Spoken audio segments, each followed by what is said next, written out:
Hello, dear students. Welcome to the Way of Solution.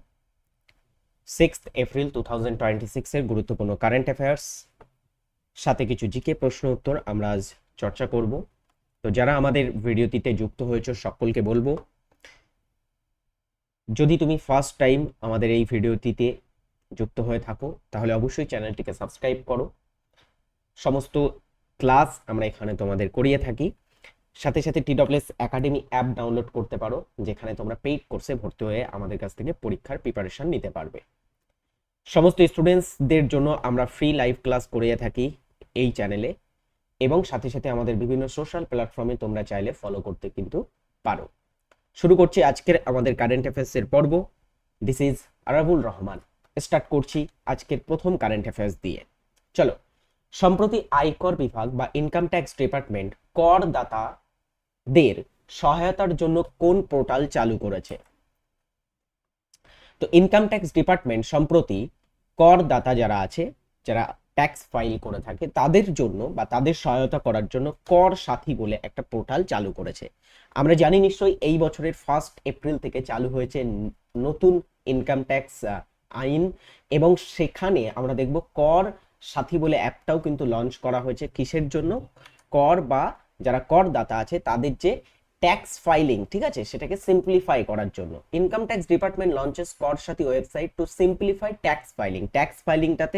Tax ফাইলিংটাকে আরো সহজতর করার জন্য এটা অফার করে 24/7 এআই হেল্প, অর্থাৎ এখানে তারা কিন্তু 24/7 তারা কিন্তু এআই সহায়তা পেতে চলেছে এই কর সাথী ওয়েবসাইটের বা পোর্টালের মাধ্যমে। নেক্সট প্রশ্ন আমাদের 2 নম্বর কারেন্ট অ্যাফেয়ার্স। সম্প্রতি ভারতের রাষ্ট্রপতি দ্রৌপদী মুর্মু কোন রাজ্যের পুলিশ বাহিনীকে মর্যাদাপূর্ণ প্রেসিডেন্টস কালার বা নিশান সম্মান প্রদানের অনুমোদন করেছে? এই যে নিশান বা প্রেসিডেন্টস কালার, এটা হচ্ছে সর্বোচ্চ ভারতবর্ষের সর্বোচ্চ ডিয়ার স্টুডেন্টস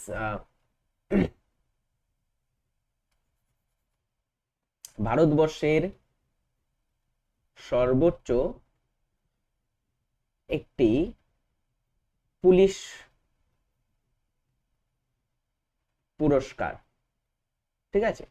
তো এই সর্বোচ্চ পুলিশ পুরস্কার বা যেটাকে আমরা হাইয়েস্ট, আমরা দেয়ার স্টুডেন্টস হাইয়েস্ট একটা কিন্তু পুলিশ অ্যাওয়ার্ড বা সম্মান হিসাবে দেখছি, সেটা রিসেন্টলি পেয়েছে কে? অ্যান্সার হচ্ছে ওড়িশা পুলিশ, তারা কিন্তু পেয়েছে এই মর্যাদাপূর্ণ সম্মানটা। বলা হচ্ছে president Droupadi Murmu has approved the prestigious president's police colour বা নিশান, একটা সম্মান for the Odisha police to recognition of their exceptional service, professionalism and dedication. তো ডিয়ার স্টুডেন্টস, সম্প্রতি প্রেসিডেন্ট দ্রৌপদী মুর্মু এই নিশান বা প্রেসিডেন্টস পুলিশ কালার পুরস্কারটি ওড়িশা পুলিশকে দিয়েছে। কেন দিয়েছে ডিয়ার স্টুডেন্টস? তাদের ব্যতিক্রমধর্মী কাজ এবং ডিয়ার স্টুডেন্টস তাদের যে ব্যতিক্রমধর্মী কাজ এবং সাথে সাথে ডিয়ার স্টুডেন্টস তাদের পেশাদারিত্ব, প্রফেশনালিজম অ্যান্ড ডিয়ার স্টুডেন্টস তাদের যে ডেডিকেশন, তাদের যে নিষ্ঠা, সেই জন্য তাদেরকে সেটা স্বীকৃতি স্বরূপ তাদেরকে এই পুরস্কারটি দেয়া হয়েছে। চলো এর পরেরটাতে আমরা দেখব।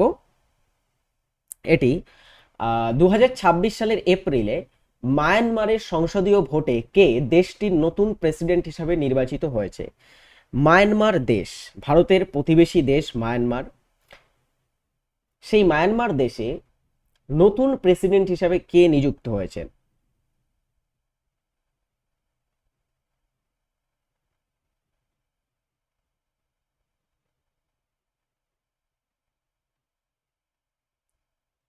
সঠিক উত্তর হবে ডিয়ার স্টুডেন্টস এটি Min Aung Hlaing. Min Aung Hlaing Myanmar junta chief. Junta chief কি? জনতা হচ্ছে ডিয়ার স্টুডেন্টস মায়ানমারস মিলিটারি, ঠিক আছে, মায়ানমারস মিলিটারি, যেটাকে জনতা বলা হচ্ছে।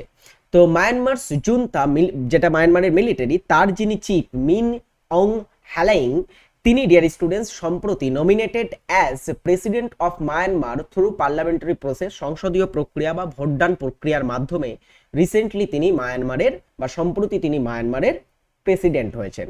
আচ্ছা, ইনি ডিয়ার স্টুডেন্টস 2021 সালে মায়ানমারে একটা সেনাবাহিনী বা মিলিটারি কুপ হয়েছিল, সেনাবাহিনীর একটা আমরা সেনা অভ্যুত্থান বলতে পারি, সেখানে তিনি লিড করেছিলেন এবং তারপর থেকে সেখানে তিনি মায়ানমারের আং সান সুচি বলে একটা গণতান্ত্রিক সরকার ছিল তাদেরকে পদচ্যুত করে এবং 2021 সাল থেকে এই 2026-এর এপ্রিল পর্যন্ত তারা সেখানে মিলিটারি শাসন চালিয়েছিল মায়ানমারে এবং তিনি সেটাকে লিড করেছিলেন।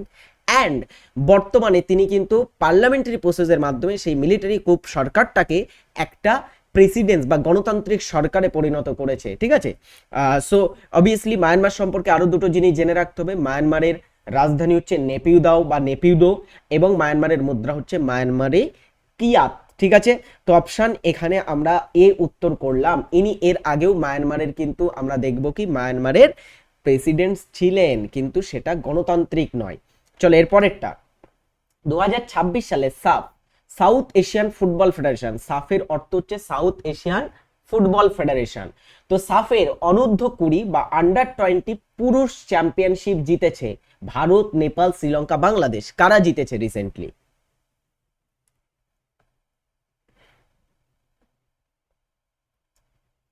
দু সালে সাউথ এশিয়ান ফুটবল ফেডারেশনের অনূর্ধ্ব-20 পুরুষ চ্যাম্পিয়নশিপ শিরোপা জিতেছে Bangladesh recently. Bangladesh clinched their second title by defeating India 4-3 on Plantis in the final after a 0-0 draw at the end of normal time.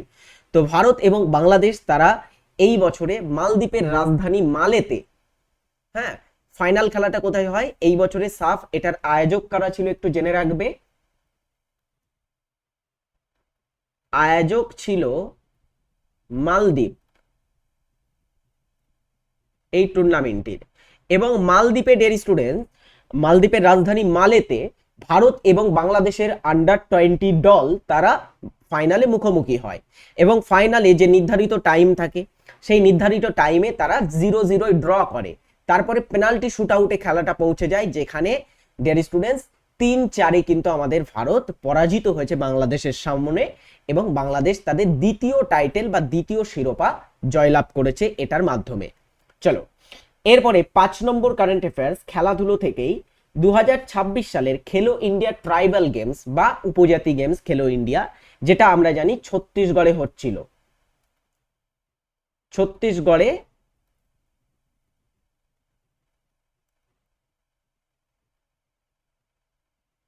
আয়োজিত হয়।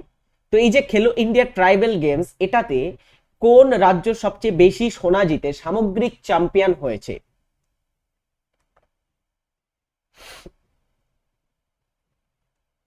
সবচেয়ে বেশি সোনা জিতে সামগ্রিকভাবে চ্যাম্পিয়ন হয়েছে Karnataka. Option C is right answer. দেখো খেলো ইন্ডিয়া ট্রাইবাল গেমস এটা প্রথমবারের জন্য আয়োজিত হয়েছে এবং ছত্তিশগড়ে আয়োজিত হয়েছে। Khelo India tribal games become concludes Karnataka emerge overall champion with 23 gold medal. তো খেলো ইন্ডিয়া ট্রাইবাল গেমস সেটা শেষ হয়েছে ডিয়ার স্টুডেন্টস রিসেন্টলি এবং সেখানে আমরা দেখব কর্ণাটক কিন্তু এই পুরো টুর্নামেন্টের সবচেয়ে বেশি সোনা অর্থাৎ 23টা সোনা জিতে যে তোমার ওভারঅল যে ট্যালি আছে, ঠিক আছে, ওভারঅল যে চ্যাম্পিয়ন ট্যালি বা পদক বিজয়ের ট্যালি তার একদমই প্রথম স্থান অধিকার করেছে। অর্থাৎ আমরা দেখব কর্ণাটক এখানে চ্যাম্পিয়ন টিম হয়েছে, সব থেকে বেশি সোনা যারা জেতে তাদেরকেই চ্যাম্পিয়ন ঘোষণা করা হয়। তো তারা 23টা গোল্ড জিতেছে, এটা কিন্তু মাথায় রাখতে হবে। এরপরে আমাদের 6 নম্বর কারেন্ট অ্যাফেয়ার্স। 2026 সালের এপ্রিল মাসে ভারতের কোন রাজ্য স্কুল ছুট কমাতে, ভর্তি বাড়াতে এবং ভর্তি বাড়াতে স্কুল চালেন হাম বলে একটি অভিযান চালু করেছে?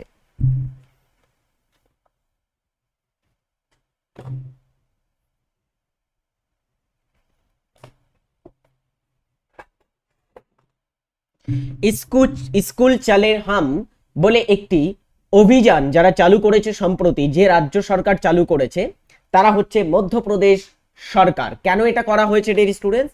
বলা হচ্ছে MP launches school Chale Hum campaigning, CM says students migrating back to government schools. অর্থাৎ বলা হচ্ছে এখানে যে সম্প্রতিকালে এমপি বা মধ্যপ্রদেশ এটা লঞ্চ করেছে, মধ্যপ্রদেশের সিএম অর্থাৎ মোহন যাদব, ঠিক আছে, মোহন যাদব হচ্ছে মধ্যপ্রদেশের সিএম। তিনি সম্প্রতি বলেছেন যে এটার মাধ্যমে কিন্তু যারা তোমার হচ্ছে স্কুল ছুট বা যারা স্কুল ছেড়ে দিচ্ছে অল্প বয়সেই তাদের স্কুলে আসা বা তার যারা পলায়ন করছে স্কুল ছেড়ে তাদের কিন্তু স্কুলে ব্যাক করার জন্য এটা রিসেন্টলি লঞ্চ করা হয়েছে এবং তারা স্কুলে ফিরছে বলে তিনি কিন্তু বর্ণনা করেছেন।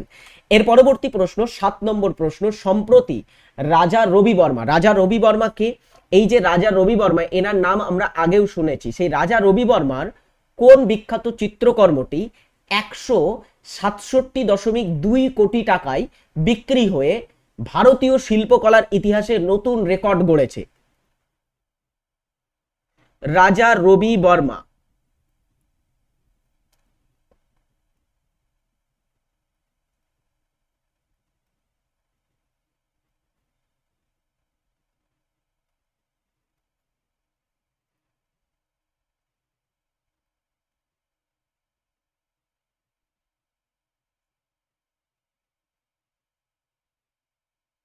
আধুনিক ভারতীয় চিত্রশিল্পের জনক হিসাবে তিনি পরিচিত।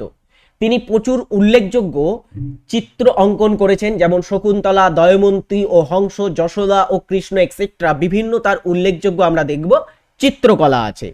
সেই রাজা রবি বর্মার একটা চিত্রকলা সম্প্রতি বিক্রি হয়েছে 167.2 কোটি টাকায় এবং সেই চিত্রকলাটি হচ্ছে যশোদা এবং কৃষ্ণ বলে চিত্রকলাটি।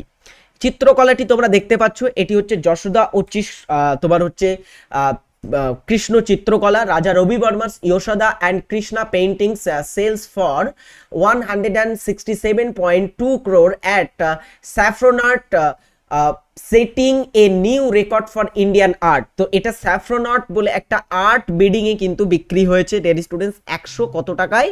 167.2 কোটি টাকায়। এবং এটা কিন্তু একটা নতুন ইতিহাস তৈরি করেছে। কি ইতিহাস? এটা হচ্ছে ভারতের ভারতের সবচেয়ে দামি চিত্রকলায় পরিণত হয়েছে, ঠিক আছে, যেটা বিডিং এ বিক্রি হয়েছে। বিডিং এ বিক্রি হওয়া বা ডেয়ার স্টুডেন্টস যেটাকে আমরা বলছি যে অকশানে বিক্রি হওয়া সব থেকে দামি চিত্রকলা কোনটি বর্তমানে পুরো ভারতীয় চিত্রকলার মধ্যে? সেটি হচ্ছে রাজা রবি বর্মার ইয়োশোদা অ্যান্ড কৃষ্ণ, অর্থাৎ এই চিত্রকলাটি। চলো এর পরবর্তী প্রশ্নে আমরা আসব, সেটি হচ্ছে এটি 8 নম্বর কোশ্চেন, 8 নম্বর কারেন্ট অ্যাফেয়ার্স, অর্থনীতির উপরে একটা কারেন্ট অ্যাফেয়ার্স। সম্প্রতি আমরা দেখব আমাদের যে পুরনো অর্থবর্ষ 2025-26 অর্থবর্ষ সেটা শেষ হয়ে গেছে মার্চ মাসের 31 তারিখে। এপ্রিলের ফার্স্ট থেকে শুরু হয়েছে আমাদের 2026-27 অর্থবর্ষ। তো 2026 সালের মার্চ মাসে ভারতের ইতিহাসে প্রথমবারের মতো জিএসটি সংগ্রহের পরিমাণ কত টাকার গণ্ডি অতিক্রম করেছে? মানে মার্চ মাস 2026 সালে মার্চ মাসে যা জিএসটি কালেক্ট হয়েছে সেটা হচ্ছে ভারতের ইতিহাসের সব থেকে বেশি কিন্তু বা একটা কিন্তু তারা রেকর্ড গড়েছে জিএসটি কালেকশনের দিক থেকে, ঠিক আছে। সঠিক উত্তর হচ্ছে 2 লক্ষ কোটি টাকার তারা ট্যাক্স কালেক্ট করেছে, জিএসটি কালেক্ট করেছে কেন্দ্রীয় সরকার। চলো এখান থেকে দেখি GST collection surge 8.8% to cross রেজ 2 lakh crore in March. March মাসে 8.8% আমরা দেখব তোমার হচ্ছে যে জিএসটি কালেকশন সেটাতে গ্রোথ দেখা গেছে, সেটাতে প্রবৃদ্ধি দেখা গেছে এবং সেখানে 2 লক্ষ কোটি টাকার আমরা দেখব ভারত ট্যাক্স কালেক্ট করেছে। Register 8.3% growth in financial year 2026, 2026 সালে অনুমান করা হচ্ছে ডেয়ার স্টুডেন্টস 8.3% গ্রোথ হবে। চলো এরপরের প্রশ্ন আমরা দেখব, সম্প্রতি ভারতের কোন কেন্দ্রীয় কাউন্সিলকে ডিমড টু বি ইউনিভার্সিটি বা মান্য বিশ্ববিদ্যালয়ের মর্যাদা দেয়া হয়েছে?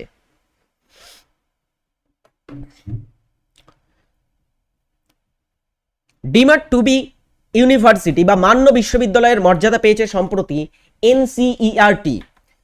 এডুকেশন মিনিস্ট্রি, ভারতের শিক্ষা মন্ত্রক ডিক্লেয়ার ঘোষণা করেছে NCERT as deemed to be university, অর্থাৎ মান্য বিশ্ববিদ্যালয় হিসাবে আন্ডার ডিস্টিংক্ট ক্যাটাগরি, অর্থাৎ স্বতন্ত্র বিভাগে। সম্প্রতি ভারতের সিভিল সার্ভিস বা আমলাদের দক্ষতা বৃদ্ধির জন্য কোন বিশেষ সপ্তাহব্যাপী কর্মসূচি পালন করা হচ্ছে?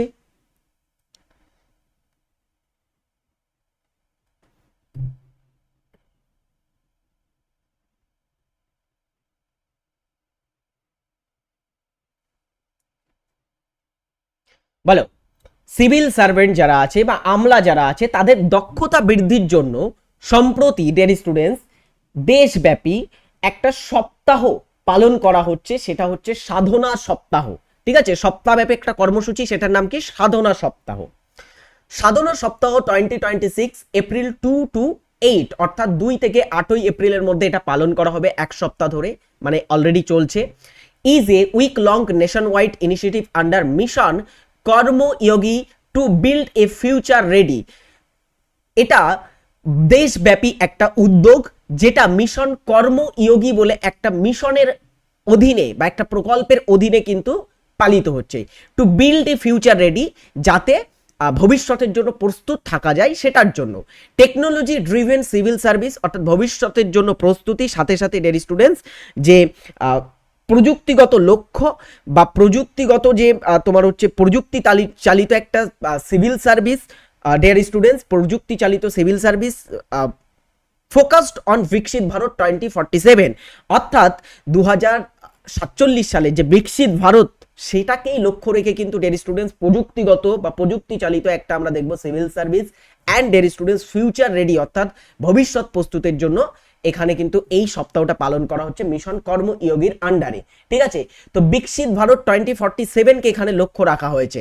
অলরাইট, চলো এরপরে আমরা জিকে প্রশ্ন উত্তর প্র্যাকটিস করব। এই ছিল আমাদের আজকের গুরুত্বপূর্ণ কিছু current affairs. I hope current অ্যাফেয়ার্সগুলো তোমাদের খুব ভালো লেগেছে। আজকে আমরা 10টা গুরুত্বপূর্ণ প্রশ্ন উত্তরও প্র্যাকটিস করব এখান থেকে। চলো দেখা যাক। সকলে যারা যুক্ত হয়েছে ক্লাসে, সকলে আরেকবার করে লাইক করে ফেলো। কি কি প্রশ্ন উত্তর আছে? ফার্স্ট প্রশ্ন, খুদাই খিদমতগারের প্রতিষ্ঠাতা কে ছিলেন?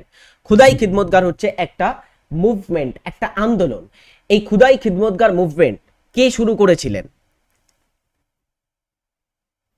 এটা শুরু করেছিলেন খান আব্দুল গফফার খান, যাকে আমরা সীমান্ত গান্ধী নামেও চিনি। সীমান্ত গান্ধী বলা হয়ে থাকে। এবং তিনি, মনে রাখবে, তিনি লাল কুর্তা বাহিনী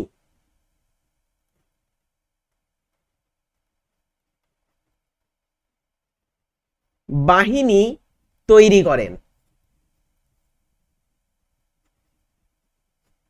ঠিক আছে, লাল কুর্তা বাহিনী তৈরি করেন তিনি।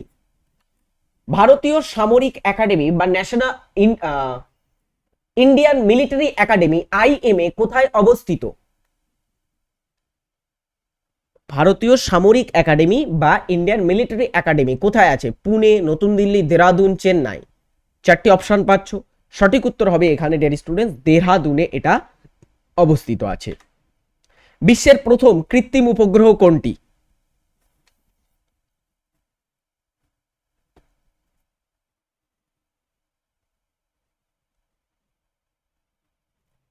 বলো। বিশ্বের প্রথম কৃত্রিম উপগ্রহের নাম হচ্ছে স্পুটনিক 1। স্পুটনিক 1 এটা লঞ্চ করা হয়েছিল USSR দ্বারা, এটা লঞ্চ করা হয়। লঞ্চড বাই যদি আমরা দেখি, এটা USSR। এবং লঞ্চড ইন, অর্থাৎ এটা যে বছরে এটা লঞ্চ করা হয়েছিল সেটা হচ্ছে 1957, 1957 সালে প্রথম কিন্তু এই স্পুটনিক 1টাকে লঞ্চ করা হয়, যেটা বিশ্বের প্রথম কৃত্রিম উপগ্রহ। আচ্ছা, এখান থেকে আরো একটা জিনিস, আমেরিকা বা USA এর প্রথম স্যাটেলাইটের নাম কি?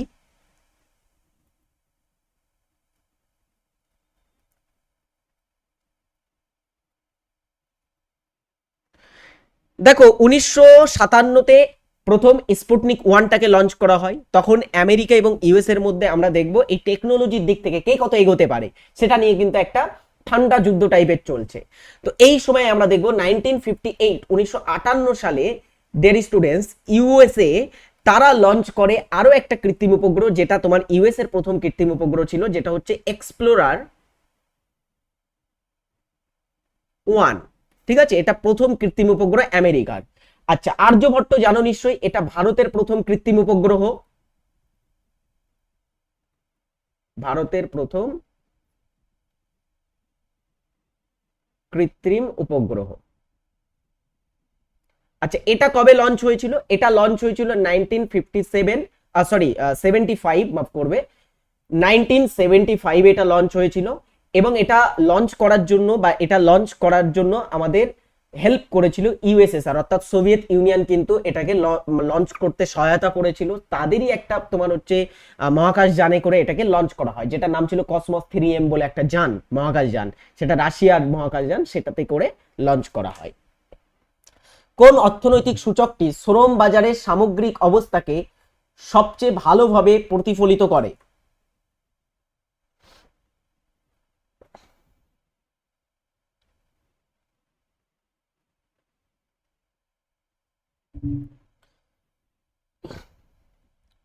ভোক্তা মূল্য সূচক, কনজিউমার প্রাইস ইন্ডেক্স, তাই তো, সিপিআই, নাকি মোট দেশজ উৎপাদন অর্থাৎ জিডিপি? আচ্ছা, মুদ্রাস্ফীতি, ইনফ্লেশন, আর বেকারত্ব বা আনএমপ্লয়মেন্ট রেট। তো এর ভিতরে কোনটা ডেরি স্টুডেন্টস বলো, এর ভিতরে কোনটা ডেরি স্টুডেন্টস সবচেয়ে ভালোভাবে প্রতিফলিত করে শ্রম বাজারের সামগ্রিক অবস্থাকে? অ্যান্সার হচ্ছে বেকারত্ব হার বা আনএমপ্লয়মেন্ট রেট। কিভাবে একটু দেখি আমরা। শ্রম বাজারের সামগ্রিক অবস্থাকে সফলভাবে প্রতিফলিত করে বেকারত্ব হার বা আনএমপ্লয়মেন্ট রেট। এটি শ্রম শক্তির সেই শতাংশকে বোঝায় যারা সক্রিয়ভাবে কাজ খুঁজছেন কিন্তু পাচ্ছেন না। ধরো তুমি একজন অ্যাসপারেন্ট, সেটা আমাদেরও হয়, বা তোমরাও সেই ক্যাটাগরির মধ্যেই পড়ো, তাই তো, যে তোমরা কাজ খুঁজছো, কাজ করতে চাইছো, বাট তোমরা কাজ দিতে পারছে না, কাজ তোমাদের নেই। কম বেকারত্ব হার একটি শক্তিশালী অর্থনীতি। যেখানে বেকারত্ব কম সেখানকার অর্থনীতি সব থেকে বেশি শক্তিশালী, আর যেখানে বেকারত্ব বেশি, আনএমপ্লয়মেন্ট রেট বেশি, সেখানে আমরা দেখব অর্থনীতি তত উইক। উচ্চ কর্মসংস্থানের সুযোগ নির্দেশ করে। অন্যদিকে উচ্চ হার একটি ধীরগতি বা দুর্বল অর্থনৈতিক অবস্থাকে, অর্থাৎ উচ্চ কর্মসংস্থানের সুযোগ নির্দেশ করে কি ডেয়ার স্টুডেন্টস, উচ্চ মানের যদি তোমার আনএমপ্লয়মেন্ট রেট থাকে তাহলে সেটা একটি ধীর গতির এবং দুর্বল অর্থনৈতিক অবস্থাকে বোঝায়। তাহলে তোমরাই বলো এখন আমাদের অর্থনীতি কেমন প্রকৃতির, এটা তোমাদের ব্যক্তিগত মতামত কমেন্ট বক্সে জানাবে, ঠিক আছে, আমি কিছু বলবো না। ভৈরবী কোন সময়ে এর রাগ হিসাবে পরিচিত? রাগ কি? রাগ হচ্ছে সঙ্গীতের এক ধরনের সুরকে আমরা সাধারণত রাগ বলি। রাগ বিভিন্ন ধরনের হয়। রাগ ভৈরবী যেটা ভোরবেলা গাওয়া হয়, অর্থাৎ সকাল বা ভোরের একটা রাগ হচ্ছে রাগ ভৈরবী। কখনো যদি রেডিও শুনে দেখো, অল ইন্ডিয়া রেডিও সকালবেলা গিয়ে দেখবে সেখানে রাগ ভৈরবী হয়ে থাকে, রাগ ভৈরবী গাওয়া হয়, ঠিক আছে, সকালবেলাতে, এটা সকালের রাগ। মৃত্যুদণ্ড প্রাপ্ত আসামিকে ক্ষমা বা মার্সি পেটিশন করতে পারেন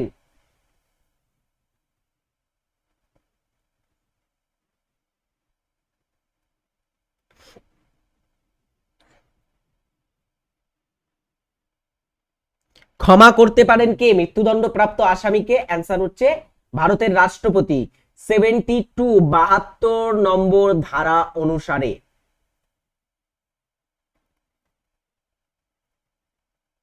তাই তো, কোন ধারা অনুসারে? 72 নম্বর ধারা অনুসারে। চলো, ভারতের 200 টাকার নোটে কোন ঐতিহাসিক স্থান চিত্রিত আছে?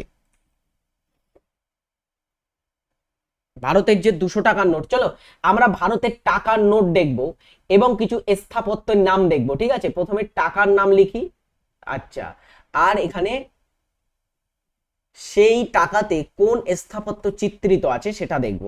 ফার্স্ট হচ্ছে আমরা দেখি এখানে ডিয়ার স্টুডেন্টস, যেটা 10 টাকার একটা নোট নিলাম, 20, 50, 100, 200 টাকা তো এখানে জেনে নেব, আর একটা হচ্ছে 500, আর একটা ছিল 2000, বাট সেটা এখন বাতিল হয়ে গেছে। চলো এক এক করে দেখি। 10 টাকার নোটে কার ছবি থাকে? 10 টাকার নোটে, 10 টাকার নোটে থাকে কোণার্ক সূর্য মন্দিরের ছবি, যেটা ওড়িশাতে অবস্থিত আছে, ঠিক আছে। কোণার্ক সূর্য মন্দির কোথায় আছে? আমরা এটা কোথায় অবস্থিত সেটাও লিখবো, ঠিক আছে, এটা ওড়িশাতে অবস্থিত আছে। আচ্ছা, তারপরে হচ্ছে 20 টাকার নোটে থাকে ইলোরা গুহার ছবি। ইলোরা গুহার ছবি কোথায় আছে? ইলোরা গুহা বলো কোন রাজ্যে অবস্থিত? মহারাষ্ট্র রাজ্যে অবস্থিত আছে। ইলোরার কৈলাস মন্দির আমরা পড়েছি না? আচ্ছা, 50 টাকার নোটে থাকে কি? 50 টাকার নোটে থাকে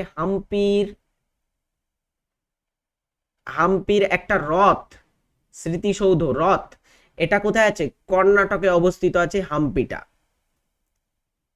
কর্ণাটকে অবস্থিত হাম্পি। নেক্সট, 100 টাকার নোটে থাকে রানী কি ভাব। রানী কি ভাব, রানী কি ভাব কোথায় আছে? এটা অবস্থিত আছে আমাদের ভারতের গুজরাট রাজ্যে। আচ্ছা, চলো এরপরে দেখি আমরা 200 টাকার নোটে কি থাকে। এখানে উত্তর হবে সাঁচি স্তূপ। সাঁচি স্তূপ কোথায় আছে? মধ্যপ্রদেশে অবস্থিত আছে। সাঁচি স্তূপ হচ্ছে মধ্যপ্রদেশের ভোপালে অবস্থিত। এটা সম্রাট অশোক নির্মাণ করেছিলেন সাঁচি স্তূপটা। এরপরে 500 টাকার নোটে থাকে লাল কেল্লা। লাল কেল্লা কোথায় আছে ডিয়ার স্টুডেন্টস? লাল কেল্লা অবস্থিত আছে এটা দিল্লিতে। দিল্লির লাল কেল্লা শাহজাহানের সময় নির্মিত হয়েছে। তাহলে এইগুলো হচ্ছে আমাদের কিছু টাকার নোট এবং সেখানে আমরা দেখব এই স্থাপত্যগুলো থাকে। খাতায় এটা নোট করে নেবে, একটু খাতা তৈরি করবে একটা। সেখানে বলো চাহিদার নির্ধারক উপাদান কোনটি? আরো একটা অর্থনীতির প্রশ্ন, অর্থনীতির প্রশ্ন। সেখানে বলা হচ্ছে চাহিদার নির্ধারক উপাদান কোনটি? চাহিদার নির্ধারক উপাদান পণ্যের দাম, ভোক্তার আয়, রুচি, পছন্দ, নাকি উপরের সবকটি? অ্যান্সার হচ্ছে উপরের সবকটি হবে। ঠিক আছে, এটা চাহিদার নির্ধারক। চাহিদা হতে গেলে সবকটির প্রয়োজন লাগবে। তোমার রুচি না থাকলে চাহিদা কি করে হবে বলো সেটা? তোমার যদি কাছে টাকা না থাকে তাহলেও চাহিদার কোনো চাহিদা হবে না। আচ্ছা, আর যদি তোমার আরেকটা কি ছিল, পণ্যের দাম। পণ্যের দাম সস্তা সবসময় আমরা খুঁজে থাকি, তো পণ্যের দামের উপরেও চাহিদা কিন্তু নির্ভর করে। আচ্ছা, 2011 সালের আদমশুমারি বা জনগণনা অনুসারে আমরা ভারতের কোন রাজ্যের জনঘনত্ব সব থেকে কম দেখবো? সব থেকে কম জনঘনত্ব হচ্ছে অরুণাচল প্রদেশ রাজ্যে। 17 জন, মাত্র 17 জন প্রতি বর্গ কিমিতে অবস্থিত বা প্রতি বর্গ কিমিতে বসবাস করে। ওকে, আচ্ছা এরপরে একটা বাড়ির কাজ। বর্তমানে ভারতের কেন্দ্রীয় শিক্ষামন্ত্রীকে? কমেন্ট বক্সে সকলে এটার উত্তর কিন্তু জানাতে ভুলবে না, কমেন্ট বক্সে সকলে জানাবে। আচ্ছা, এরপরে আমরা 10 নম্বর প্রশ্ন, এই প্রশ্নটাই আমাদের লাস্ট প্রশ্ন আজকের। কাঞ্চনজঙ্ঘার মনোরম দৃশ্য দেখার জন্য কোন শহরটি বিখ্যাত? কাঞ্চনজঙ্ঘা কোথায় আছে? সিকিমে। সিকিমে। আচ্ছা, সিকিমের কাছ আশেপাশে যদি আমরা দেখি, রাজ্য হচ্ছে কি পশ্চিমবঙ্গ রাজ্য আছে সিকিমের আশেপাশে। তাহলে পশ্চিমবঙ্গে মুসৌরি উত্তরাখণ্ডে, ওটি এটা দক্ষিণ ভারতে অবস্থিত আছে। আচ্ছা, আর সিমলা হচ্ছে তোমার হচ্ছে হিমাচল প্রদেশে। তাহলে একদমই কাছাকাছি যদি দেখি পশ্চিমবঙ্গের দার্জিলিং, দার্জিলিং এর টাইগার হিল থেকে কাঞ্চনজঙ্ঘার মনোরম দৃশ্য দেখা যায়। অ্যাকচুয়ালি এখানে জানতে চেয়েছে কোনটা পশ্চিমবঙ্গ বা হিমালয়, পূর্ব হিমালয়ে অবস্থিত একটি শৈল শহর। দার্জিলিং একটা শৈল শহর। ভালো থাকবে সকলে। দার্জিলিং শব্দের অর্থটা একটু জেনে রাখবে। দার্জিলিং শব্দের অর্থ, এবারে কেপির পরীক্ষায় একটা প্রশ্ন দিয়েছিল, দার্জিলিং শব্দের অর্থ কি? দার্জিলিং শব্দের অর্থ হচ্ছে বজ্রপাতের শহর। ঠিক আছে, দার্জিলিং শব্দের অর্থ কি? বজ্রপাতের শহর। চলো নেক্সট ক্লাসে আমরা আরো কিছু গুরুত্বপূর্ণ প্রশ্ন নিয়ে চর্চা করব। ভালো থাকবে, সুস্থ থাকবে, টাটা, বাই।